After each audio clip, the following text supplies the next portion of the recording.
So what's up mga keepers, good morning. Yan, nakapag-dorm na tayo pang dalawang salang na to. Pang mamayang hapon na to mga boss. Ito yung gamit natin.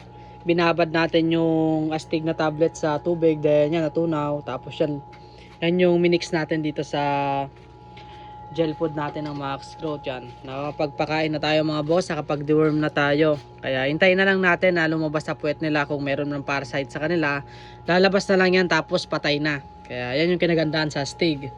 Then rekta pakain lang tayo mga boss. Kahit hindi na tayo mag water change is yan, goods lang. Kasi pakain lang naman.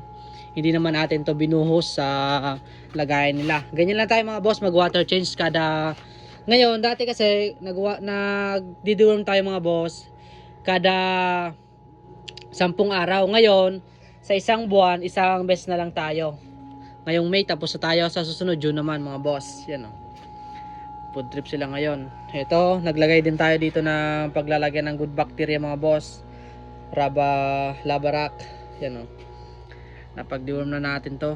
Mga male natin. Ito kasi may nakita tayo ditong Camelanostrum sa isang PKBM natin. Kaya kailangan natin i-deworm. Mamaya, mamamatay na lang nung Camelanostrum dyan sa puwet nyo. Kaya yan o. Ang haba ng tae niya. Kasi habang kinakain niya yung may astig na gel po dyan, namamatay na yung mga parasite sa katawan nila. Ganyan lang tayo mga boss, mag deworm sa ating mga isda. Yan. Kung hindi pa kayo mga boss marunong, may post tayo sa YouTube mga boss kung paano tayo mag deworm. Click nyo na lang mga boss yung YouTube natin na KB Keepers Vlog. Tingnan nyo na lang doon kung paano mag deworm talaga. Step by step tayo, may video tayo doon. Yan o, diba? Ganyan lang mga boss. Mamaya ito natira, papakain pa natin to. Yan o. Then yung mga nagtatanong kung magda-diet ba tayo bukas or magpapakain pa tayo bukas, magpapakain pa ako mga boss kasi kumbaga sinama ko lang sa pakain nila. Hindi naman talaga totally na yung astig natin ay linagay lang natin sa lagayan nila. Kasi kung ganoon, linagay nyo to, rinekta nyo dyan sa mga lagayan nyo, is yan, baka matay yung isda nyo. Kaya talagang mag water change kayo. Kaya mas maganda mga boss kapag magdi-deworm kayo, gamitin nyo is yan. Ito, rekta nyo lang pakain, ganito lang oh, yan. Goods na yan para sa mga isda mga boss. Then tingnan nyo lang mga boss kung mga isda nyo kahit nagpapakain pa kayo ng madami tapos mga payat pa yung isda nyo, baka may parasite yun sa katawan. Kaya kailangan nyong i-deworm yan mga boss.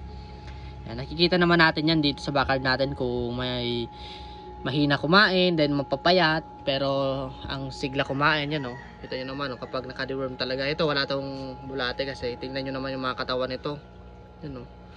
Kaya yan lang, ito lang yung ating mga update dito sa bakal mga boss. Yan, mag-deworm lang tayo, kaya isang bagsak muna. Kamalma, din kung nakabot kayo sa video to, don't forget like and share, follow para updated kayo sa aking mga video. Thank you guys!